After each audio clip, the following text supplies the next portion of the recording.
Hi everyone and welcome to our online information session for students in the LEAP program in Year 9, 10 and 11 around their course planning as we move on into getting everything organised for next year.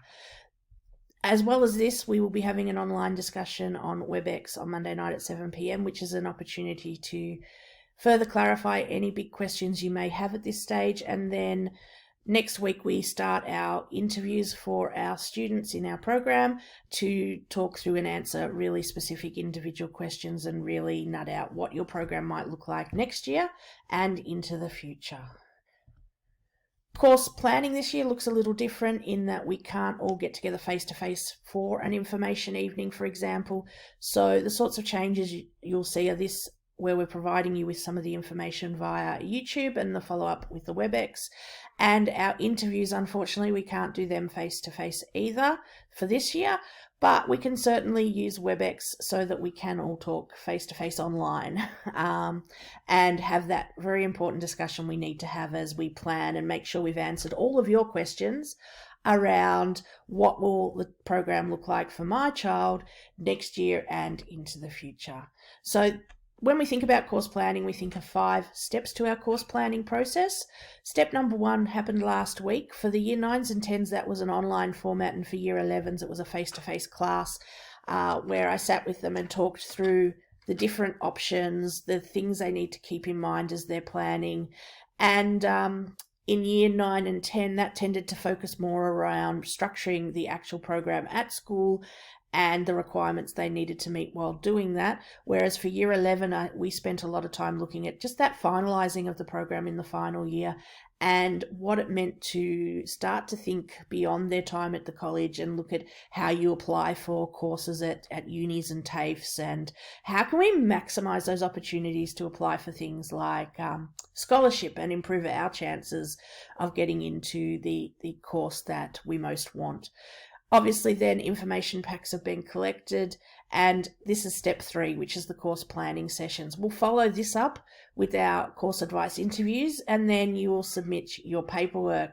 And then it takes a little while for us after that to then start to really pull all that together across all the different year levels and start to plan out what subjects are running next year, where they're running, and how we can best do that on the timetable to reduce the clashes that might happen for individual students.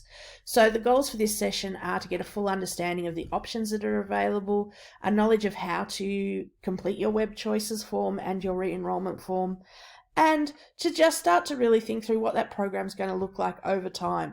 It's really important not to just plan with 1 year in mind, but to think, how could that program evolve, make sure it's a viable program throughout the rest of their time at the college, and make sure where we need to, it allows for flexibility over time as students start to perhaps narrow or refine some of the ideas around what they might want to do when they leave our school.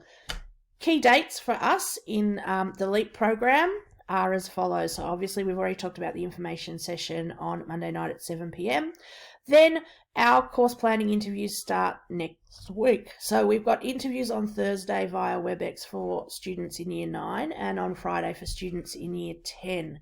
Now those times are in your pack, and we'll have our WebEx rooms, Mr. Gibson, Suzuki and myself, set up ready to go. And at your interview time, if you can join us on WebEx, and then we'll let you into the meeting room and we can have our discussion within that space. If you happen to have an online class scheduled at the same time next week as those interviews, could you please make sure you let your classroom teacher know that you won't be available because you will be attending an online course counselling interview. We'll put information out to staff around that as well, but if you could let your individual teacher know, that would be great.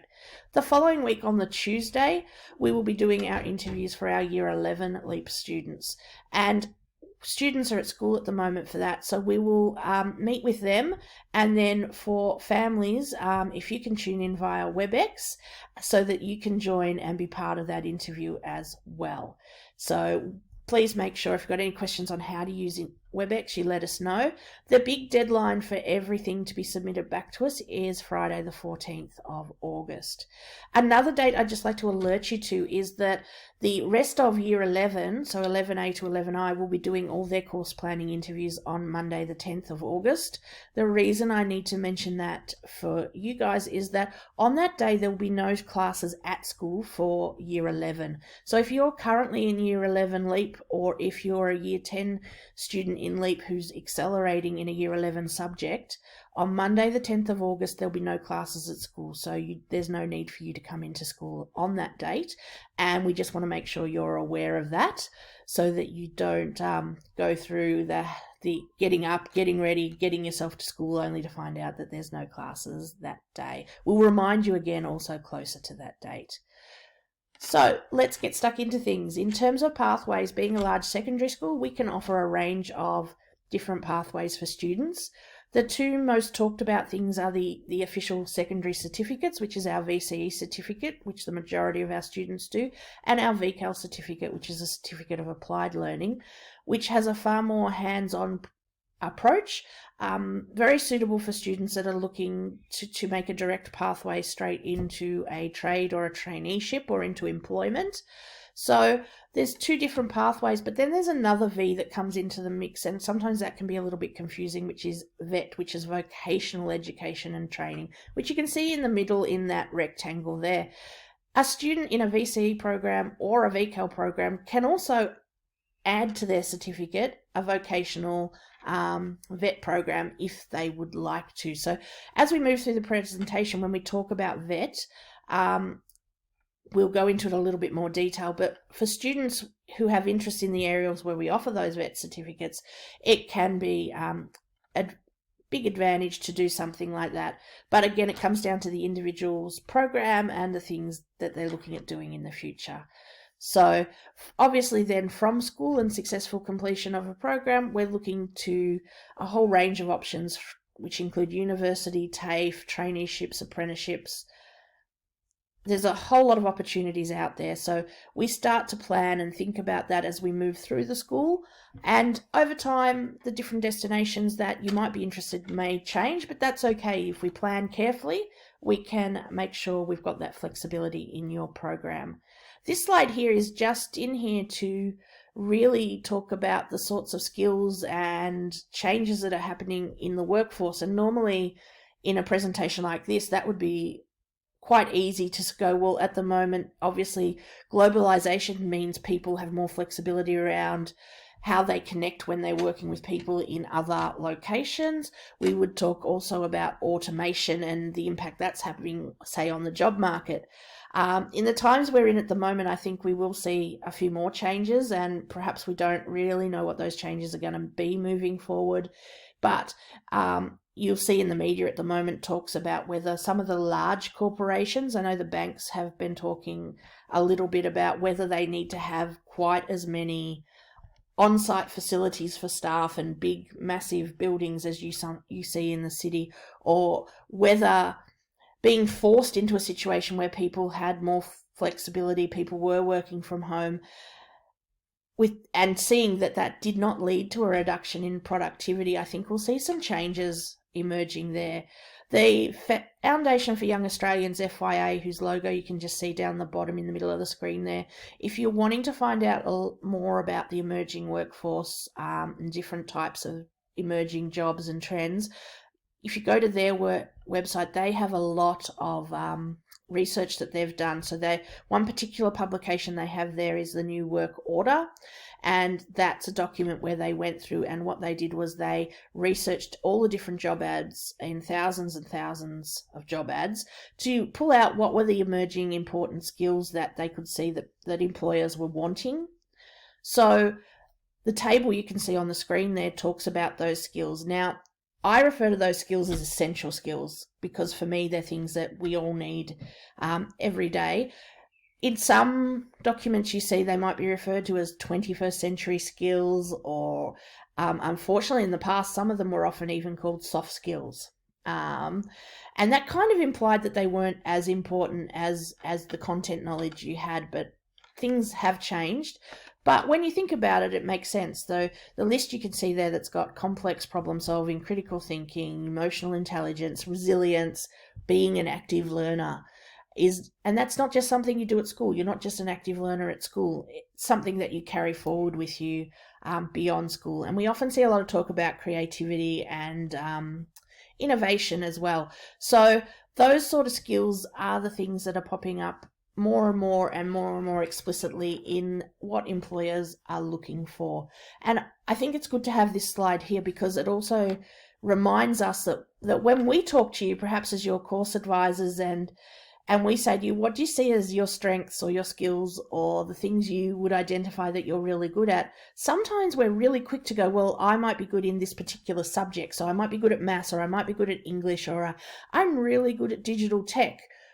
But these other skills are often not the first thing that come to mind, but they're probably the things that people that know you best, such as your family and friends, would talk about a little bit. So they may not use the exact words here, but they might talk about how well you deal with difficult situations, or how good you are at making friends, or the types of leadership skills that you show. So those skills are just as important when you're thinking about the future work you might do and the types of areas that you're interested in, the passions you want to pursue moving forward. So there's lots that we can look to get information and advice. You've got your course handbook, and also Miss Damon has put on Compass a number of different links that you can use to get more information out of government publications. You've just had your report for this semester go live, and you got previous reports. Your family are a great source of information about what type of person you are and those many strengths and talents that you have. So there's lots there, but then we have to start to shape it into what does that mean in terms of the things you might want to do, and what does it mean in terms of the different subjects, the different courses that you might be interested moving forward. So this slide here just gives you an example of the number of different resources that you can have a look at online. The My Future website that you can see in the middle of the screen there has a lot of great information, and the VTEC website, and I'll talk a little bit more about VTEC in a minute, but the VTEC website has lots to help guide this process. So then you start to say, well, gee, what do I need to? What's the most important things to take into account when I am planning my program, whether I'm in year 9 and I'm just starting this process, year 10 or year 11, which is more of where we're refining and looking at where to next. For me, it comes down to 3 things. If you're going to pick up and do or try out a subject at school, you are doing so because of the fact that you either like that area or think you might like it, you are good at it, so something that caters to your strengths and talents, or the third one is that I need it.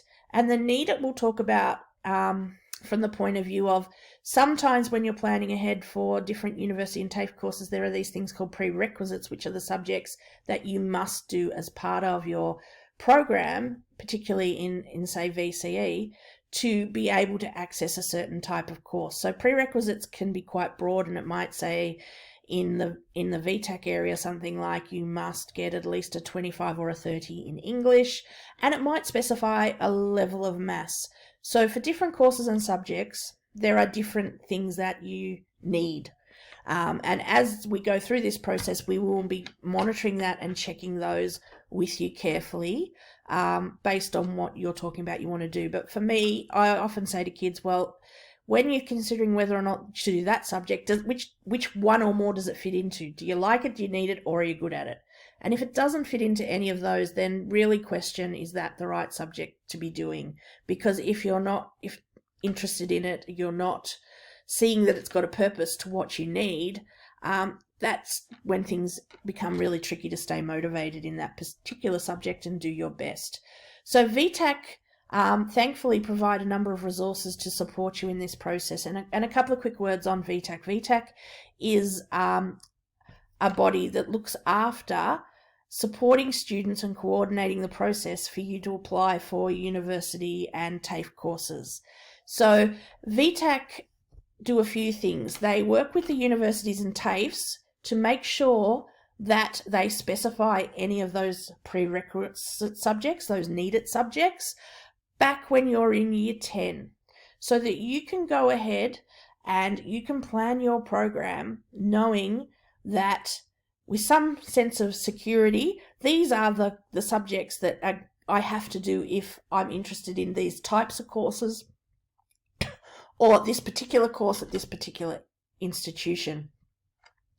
Then, as students move through the school, so the shift in focus with VTEC now for our current students in year 11, yes, those prerequisites are still important, but when you move into year 12, VTEC is the team that look after you submit a list of preferences for universities and TAFEs that you might want to attend, and they coordinate that process with the universities and TAFEs to get you hopefully an offer into a course at university or TAFE. And briefly how that works is you submit a number of preferences in the order from the one you most want down, and unis and TAFEs coordinate with VTEC and let them know what offers they're willing to make to you, and you will receive an offer for the highest one of your preferences that is willing to give you a place, and they handle that entire process. So more to come on that for those of you particularly in year 9 and 10 in the years ahead. For those of you currently in year 11, as we did last week, VTEC will become a much bigger focus for you, planning how we're going to apply and what we're applying for as we move through next year. In the handbook too, to assist you, there are a number of different diagrams like the ones you can see on your screen that list some possible pathways and how that leads to particular areas of work beyond school. That list of post-year 12 is not exhaustive, but it gives you some ideas. I think too it's important to note for those of you particularly in year 9, the year 10 subjects that you can see on those sheets give you a taste. They are a taste of what that subject would be like in year 11 and 12. Now, having said that, year 10 is a good chance to try out a range of different subjects to really see what you like. But when you're planning in year 11, so say the current year 10 students in LEAP, you don't have to have done that year 10 subject to do the year 11. So if you're looking at those year 11 subjects and going, I really want to give subject X a go, but you didn't do a year 10 subject that linked to that, that's fine. So the year 10 is not a prerequisite for the year 11 and 12. It's an opportunity to learn a bit more in that area and get a taste for what that subject is before committing to that much longer study time in those particular areas. Accelerated studies is something for you all to think about. Many of you are currently accelerating, and for the year 9s, I know many of you are thinking about doing perhaps an acceleration subject, which essentially means starting a VCE subject as part of your year 10 program. So in the handbook, to find out what subjects are on offer, you can see there is a page that lists all the subjects, and then beyond that, pages that go into detail.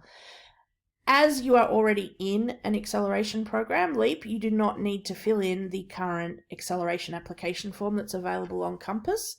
It would seem a little bit silly to have to do that, but we will have a discussion about why you want to accelerate, what you're thinking of accelerating in, and look at how you're traveling at the moment in terms of your current school report. And we'll talk through the options. An acceleration subject too is a subject that runs for the whole year. So a student in year 10 would do, if they picked a subject, and I'm just going to start at the very top of the list of what I can see on that screen, which is drama. You're not picking one semester of drama there, you're picking, and you're going to do it for the whole year. Having said that, sometimes students might get a little bit nervous and say, oh, but if I do that, I'm in a class with some kids from the next year level up. There are usually around 70 students in year 9 who apply and through the LEAP program who do acceleration subjects. So year 11 classes, it's quite common to have a mix of year 10 and year 11 students, and likewise in year 12 classes to have that mixture of students. It's a great way to challenge yourself. It's a great way to maximize your results in Year 12 and your ATAR score, which we'll talk about a little bit more in a minute, because by accelerating, you count 6 subjects instead of just 5. So it is something we will talk about when we have our interviews, and we'll talk you through how it works. Previously, I quickly mentioned our VET courses. Students following a VCE pathway have access to the vocational courses we offer within the school. And you can see on this screen here a list of the different ones we offer within the school. These courses mean that at the end of the 2 years, if you've successfully completed all the different competencies in the unit, you come out with, say, your VCE certificate plus a certificate 3 in health service assistance, or a certificate 3 in screen and media, just to pick a couple of that list. So it's an additional qualification that you come out with at the end, provided you've met all the requirements of that. They do run on the timetable a little bit differently. So these courses, because they are a TAFE course and we are registered with different RTOs, they have a fee to pay for them. And they run, for Year 11 students, traditionally they run on the Tuesday afternoon of each week, and they run from just after lunch to 5 p.m. So instead of being spread out between all the days in the timetable and running across the week, they run as one block per week. And the Year 12 ones traditionally run on a Thursday afternoon, again from just after lunch through to 5 p.m. So if you're interested in one of those, we can talk more about those during our interview times.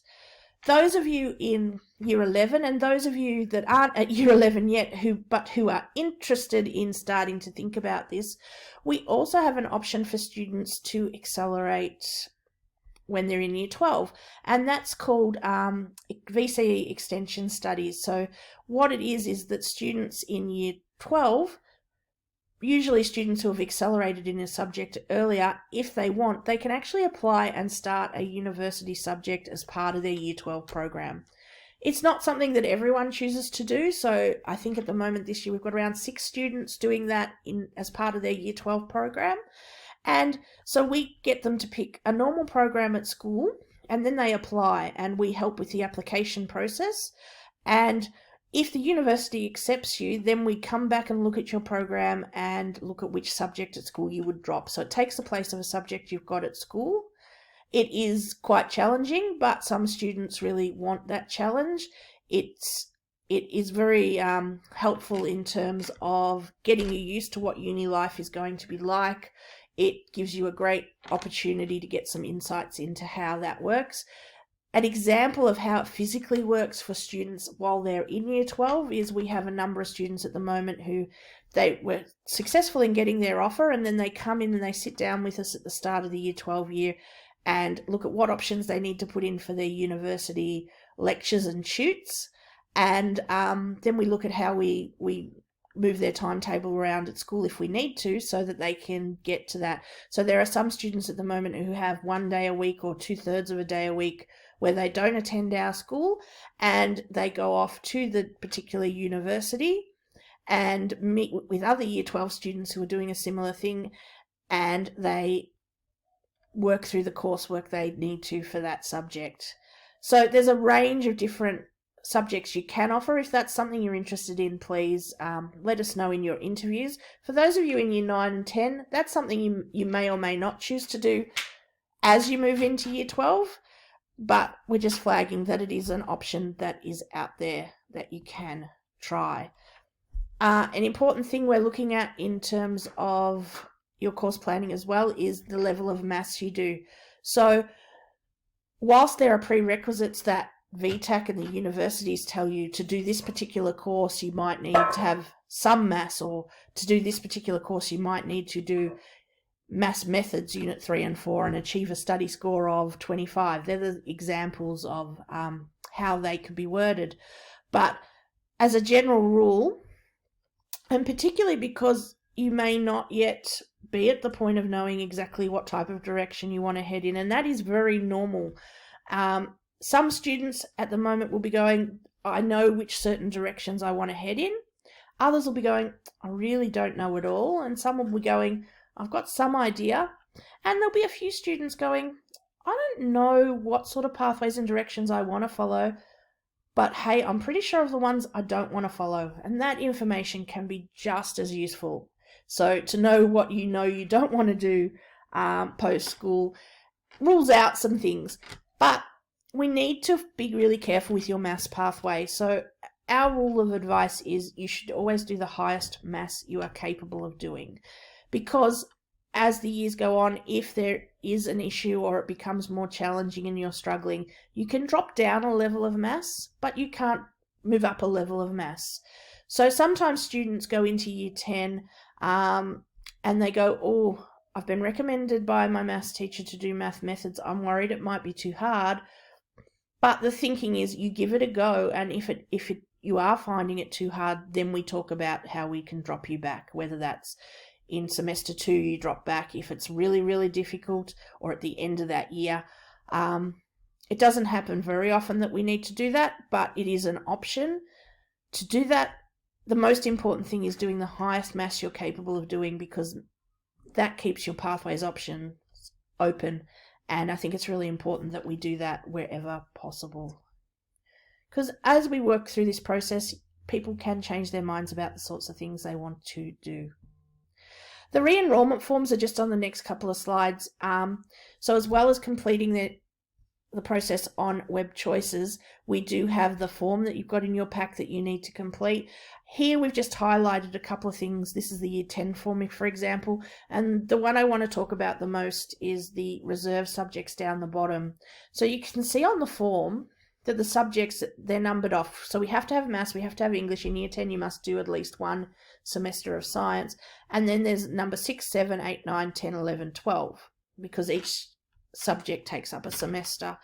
And then there's the reserves down the bottom. So the information and the order that you put your subjects both in web choices, which is the online platform, and on this form really does matter, because as we move through our processes after everything's been submitted, we find ourselves in situations where we have to make decisions around how many classes of a particular subject we can offer.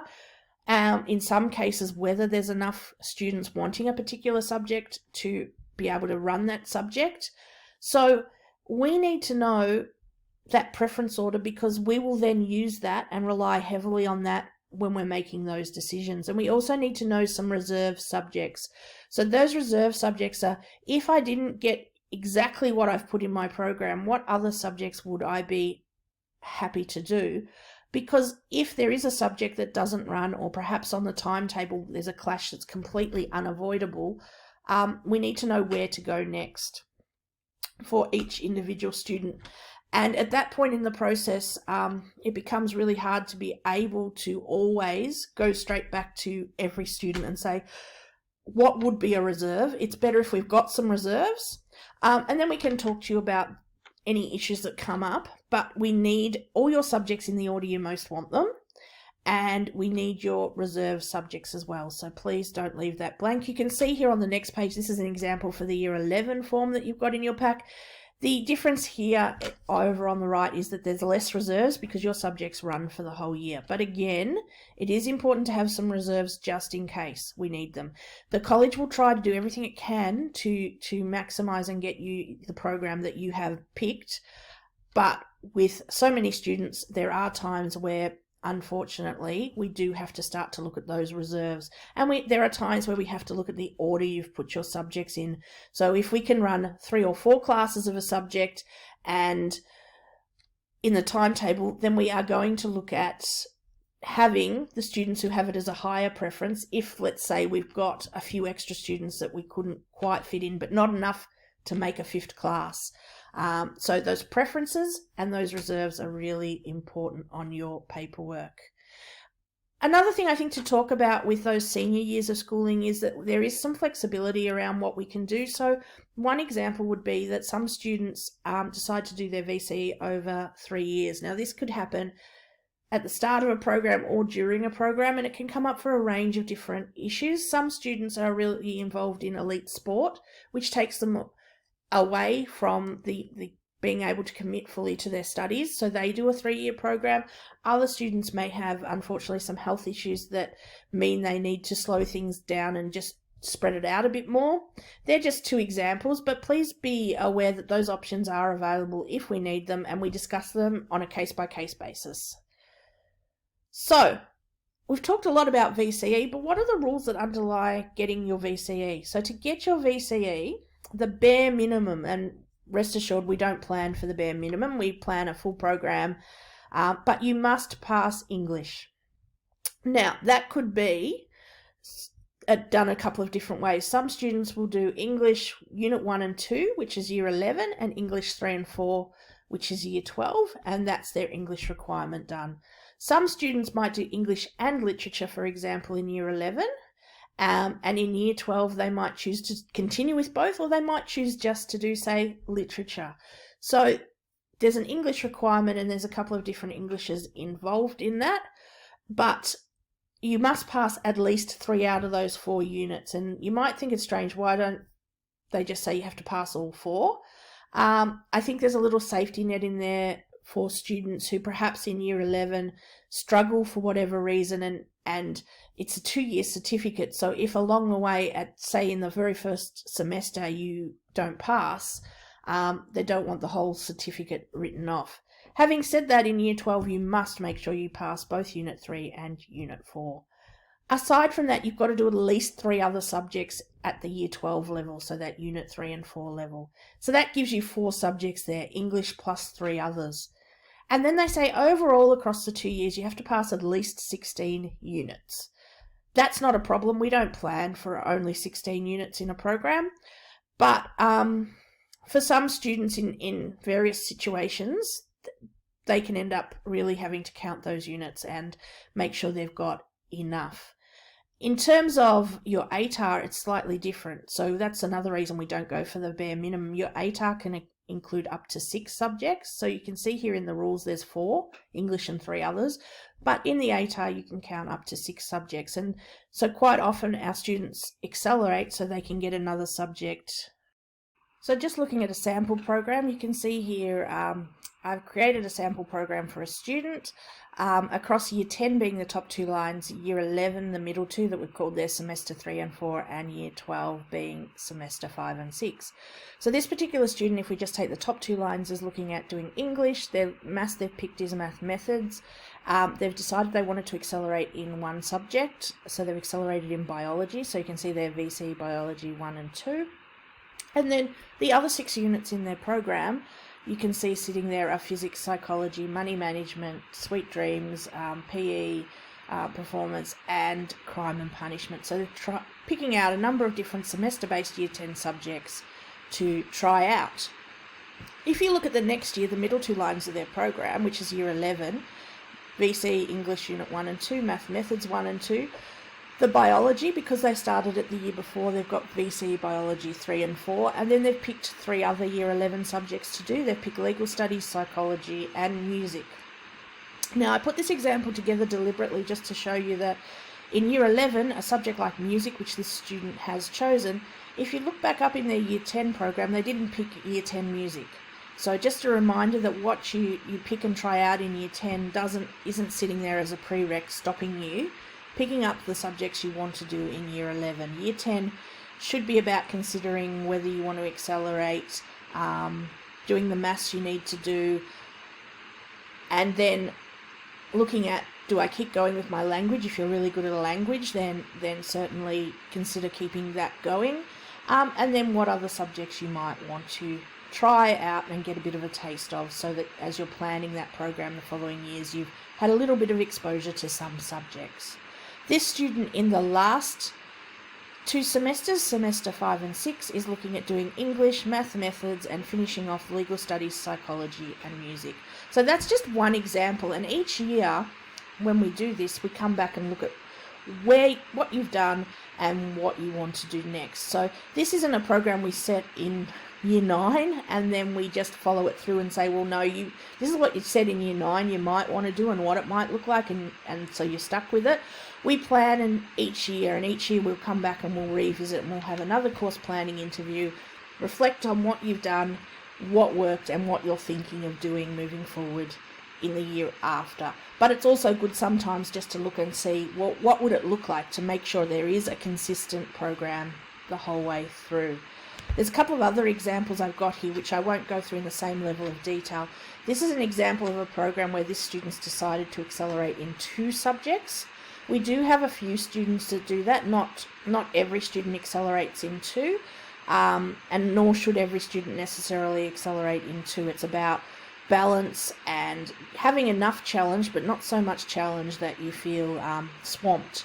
You need to be able to enjoy your time at the school as well, and all your commitments outside of school. So it is school and life balance is very important. So this student here has accelerated in 2 subjects, and if we just follow the middle 2 lines across semester 3 and 4, they're doing 2 maths, they're doing math methods and specialist maths. Now for this student, the reason I've put this one in is that they started a VCE subject. You can see on the end they started Music 1 in first semester in year 11, and then they decided that perhaps music wasn't the right subject for them, and in semester 2 they've changed across, in this case, to say legal studies. In year 11 you can do that. So if you get into a year 11 subject, so this is particularly relevant I think at the moment for those of you in year 10 LEAP, if you pick a subject and you get partway through that first semester and go, oh my goodness, this was the wrong subject for me, there is a window of opportunity between Unit 1 and 2 where you can potentially change that subject. Now in saying that, because we're in the middle of the year and we're in the middle of a timetable where we've already chosen subjects and blocked, when you pick what subject you're going to pick up, if you feel you have to do that, you're limited in your choices to what's available and what classes we have room in. So that we don't plan to change deliberately middle of the year, but if it does come up, we certainly can do it and look at it. This student in year 12 has gone on to then do English, continue with their 2 maths, and has decided to do university chemistry as part of their program. So that's just a different example of a program. And the third one here, we've got another example here of a student with just some completely different subjects who's looking at how they track their program through the school. This one's got 1 acceleration that I can see in there, slightly different levels of maths to what we had in the other one. So this student is doing general maths, and obviously they've sat with us and we've talked about prerequisites, and none of the courses they were looking at required them to have math methods as a prerequisite, and that's something we need to check out very carefully. They've gone on to do 1 accelerated subject. They've tried out a range of subjects and planned their program from there. So they're just 3 examples that we have included just to give you an idea of what things can look like, but we'll do that planning together in depth in our WebEx meeting times that we have. When submitting those preferences, there's 2 steps to that. We're going to get you to submit them online through what we call our Web Choices platform, and again, putting them in the order you most want them. When you do those preferences online, it'll let you print off a form with room for a parent to sign. So if you've got the capability to be able to print that off and sign it, that would be wonderful to then email back to us along with your re-enrollment form. If you're having any issues with being able to email those forms back to us, you can drop them off at the general office, or have a sibling who's already coming in for class, for example, drop them off as well. So there's just an example of what the platform looks like. You'll have a box that appears and you put in a Web Choices code, and then it will give you options. You can see just over on the right, you put acceleration subjects in. You've got to put your English, you've got to put your maths. This is a year 10 example, so it's making sure it's got a science. And then you put the rest of them in preference order, and you can see just in the box on the right where it's got reserves, they also need to be in a preference order. If it doesn't let you save, it means there's an issue in your program, and it'll put up a red box usually explaining maybe you've forgotten to put in a reserve, or you haven't put in, if it was a year 10 program, a science, or there's something that you have done wrong and you've got maybe not enough units or too many units in your program. So have a read of that if you do get an error message, and then if you can't work out what's particularly wrong, let us know and we can talk you through what you've put in as well. Those VET courses we talked about, the ones that run on a Tuesday and Thursday that give you that other qualification, if you're interested in applying for one of them, there's also another form you need to submit. So you would submit your re-enrollment form, your Web Choices form, and if you're interested in VET, there's a VET form you need to fill in. It's also worth noting that with VET, there is a little bit more to the application process. But on Thursday next week at 7 p.m, we're running an online WebEx session for anyone who is interested in doing a VET course, just to talk you through and help with that, because you have to enroll and complete our form, but you also have to enroll in our cluster, our Brimbank VET cluster, BVC, through their portal. And before you can do that, you actually have to create, because it's a TAFE funded program, you have to create what we call a USI, is the common term we use. So it's a unique student identifier. And this is linked to the funding that those sort of organisations get. So here's the link, but you click on that link and you go create USI that you can see in the box in red, and you need to have some form of identification, such as maybe a learner's permit or a Medicare card that you can put some details in from to verify your identity. It generates your USI, and then that USI is really important, because if you apply for further courses in TAFE, you need to be able to supply that same number again. So we ask students to really take a copy of that and store it in their phone, store it somewhere safe, give a copy to mum and dad, because it's a really painful process if you lose that, and we need to recreate that. And it takes a little bit of time to do that and can slow the process down. But that's only for if you're applying for one of those VET courses. We've just got a slide in here that talks a bit about VCAL, which is our other option to VCE in year 11 and 12. If anyone is interested in VCAL, just let us know in our interviews, and we'll talk you through that, because that's a very different structure to how that program runs, and we can answer all questions about that on an individual basis. We're nearly finished, but there's just a couple of slides here around the ATAR and tertiary entrance.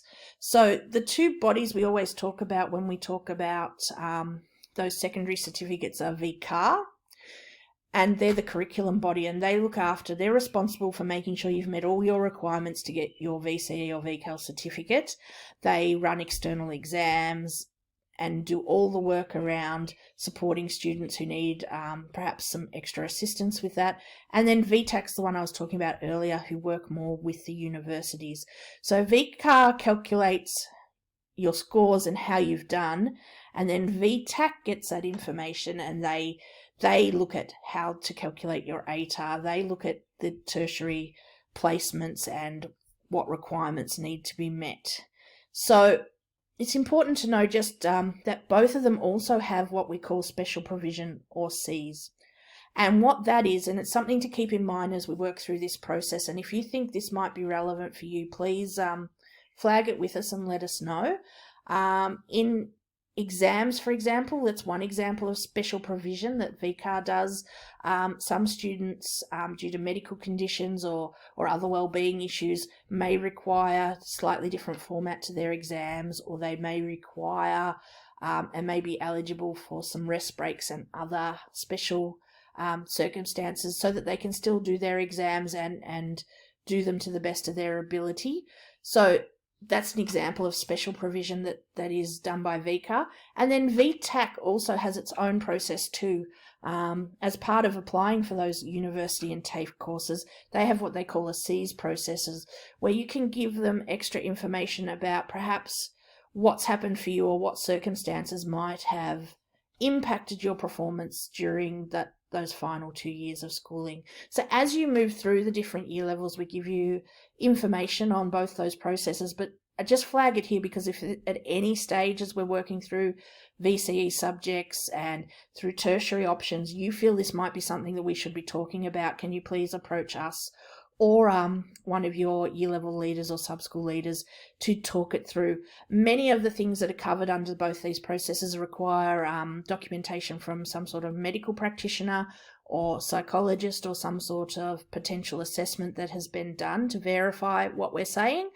But it's certainly a process that's available, and we should use it wherever we can. So please flag any of that with us if it becomes relevant for you. The calculating of your ATAR is not something I'm going to spend a lot of time on today, other than to let you know it follows those VCE rules. So it does include English. So there are 4 subjects that will count the most in your ATAR. English, plus the 3 that you get the highest study score for. So you get a study score out of 50 at the end of Unit 3 and 4 for subjects. The 3 you score the highest in, plus your English, are what we call your primary 4 subjects. And then you get 10% of a 5th subject and 10% of a 6th subject. So that's why a lot of students do, one of the reasons a lot of students do accelerate. The other reasons students sometimes accelerate are just to also have had that experience before they launch into a full program of what is it like to do a Year 11 subject in Year 10? What is it like to do a Year 12 subject and do those exams before they get to Year 12 and have that final year when they're doing that in every subject? So the ATAR, as we said, is calculated by VTEC. VTEC, often the question comes up because students talk about, but hang on, you haven't mentioned that some subjects scale up or scale down. So one of our common questions we've got here, just our first one, is about scaling. And it's true, when VTEC gets that data, they look at how students have performed broadly across the state, and some subjects do get scaled up and scaled down because they're deemed to be a harder subject, so where perhaps the mean score in that subject is lower. So an example of that would be something like a math methods, a language study, for example. Those subjects can get scaled up. In other subjects where students have performed really strongly across the state, it's deemed that those subjects need to be scaled down a bit. If you want more further detail on that, there is a really good resource on the VTEC website. If you go to that, on how it's calculated, what's included, what's not included, and how the actual ATAR works. But the question I've got there is deliberate. Does that mean I should only ever do subjects that scale up? And the very quick answer to that is no. You need to do subjects that because you like them, you need them, or you're good at them. If you only pick subjects that all scale up, but they're not subjects that you need or want to do, then you're not going to do very well in them. And so therefore you're going to end up coming out probably with lower scores for that reason. So don't try to predict or get too worried about the scaling. Pick the subjects that you like, you need, or you're good at, and just do your very best at them. The next question there is, what if something goes wrong in Year 12 and I fail a subject? Does that mean I've blown the whole 2 years of a VCE certificate? And the quick answer there again is no. Because we've got enough units going on across the way we structure programs and most schools structure programs, you're not going to come out short of units. You may have reduced having that extra subject count in your VCE, but you certainly haven't blown the whole thing. And if that were to happen and you were going down this path of potentially failing a subject, there'd be a lot of discussions with you and your family about how that would work. So it's not you failed something so the whole thing has gone, with one exception, and that would be the English. So you must pass both units of English. And having said that, within the process for passing a subject, there are a lot of safety nets built in and opportunities to get extra support and help. So it's not usually a big issue that we find for students, but if it does come up, it's something that the senior sub-school will work through with a particular student and their family. The how important are prerequisites? I think we've covered that, because you must do the prerequisite to apply for that uni or TAFE course. If you suddenly find a course you really want to do and you don't have a prerequisite, you can sometimes talk to the uni and say, look, this is the problem I have. I really want to apply for this. I didn't do that prerequisite. And sometimes they'll refer you off to a particular course to do first. Sometimes that's even, particularly if it's something like maths, it might be a bridging course in that particular subject that runs for 6 months. And they say, well, do this first and we'll see how you go. And then we'll discuss possible entry into that program. The other one that comes up is, if I've accelerated and completed one subject in Year 11, do I still need to do 5 subjects in Year 12? And the broad answer and quick answer is yes, because you haven't accelerated to not then have the full 6 subjects counting in your ATAR. So if you have accelerated in one subject, then you still do 5. If you're planning also to apply for extension studies, you still put a full program in and we wait to hear back from the uni. And if you're successful, then we adjust the program.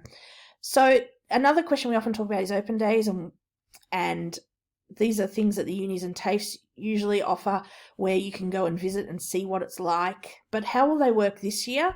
If you go to the VTEC website, the quick answer is a number of them are putting some of their open day type resources online. Some of them are offering virtual tours or online sessions through Zoom or WebEx, where you can find out a bit more.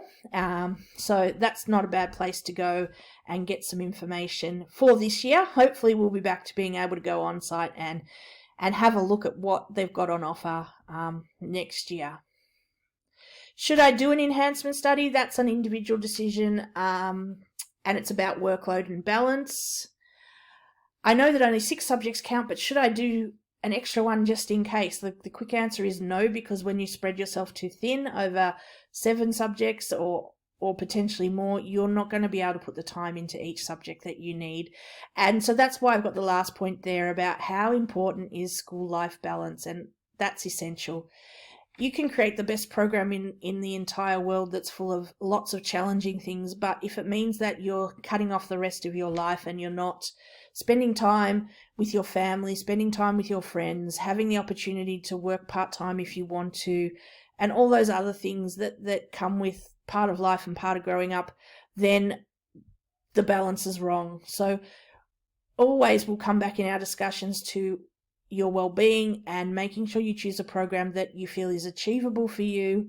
And we also rely on families to keep an eye on that at home and monitor, and let us know if you think that your son or daughter has taken on too much and pushed themselves too far, and it's impacting their school life balance.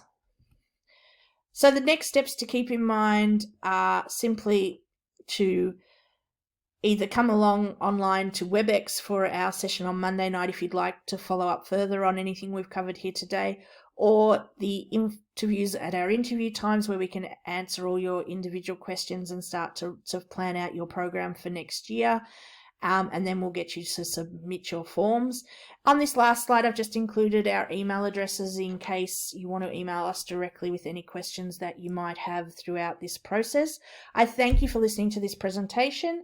And look forward to catching up with you next week, either on Monday night in our session if you're coming along to that. If you feel you've got all your questions answered and you're feeling pretty sure about what you want to do, there's no need to be part of that session. Otherwise, we'll see you during your course interviews. So we look forward to moving on to the next step of the process with you. Thank you.